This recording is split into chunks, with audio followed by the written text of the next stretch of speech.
ஒரே பேர் தான். பட் ஆனா டிஃப்ரெண்ட்டா நம்ம கூப்பிடும்போது அதனுடைய அர்த்தங்கள் வேற வேறையா மாறுதுன்றப்போ, அர்த்தங்கள்ன்றத விட அவனுடைய அதாவது குழந்தையா பார்க்குறோம்.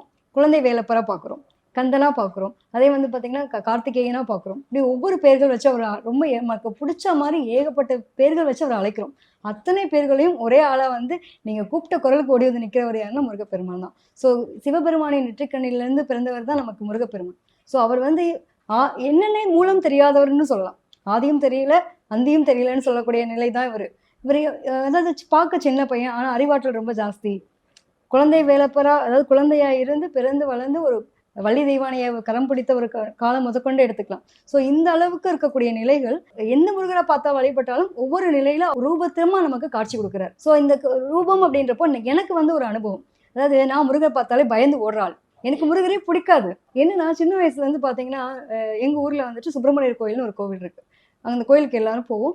அந்த கோயில் போனாலே வந்துட்டு, "இவருக்கு என்ன 2 ஒய்ஃப் இருக்காங்க?" அப்படின்னு ஒரு சின்ன நமக்கு அறியாத வயசுல கேட்கக்கூடிய கேள்வி இல்லையா?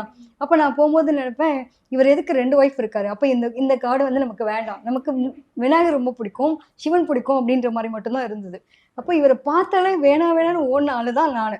எனக்கு லாஸ்ட்ல பார்த்தீங்கன்னா, என்னோட கல்யாணமே வந்து முருகப்பெருமான் அதே முருகர் கோயில் சன்னதியில தான் எனக்கு திருமணமே நடந்தது.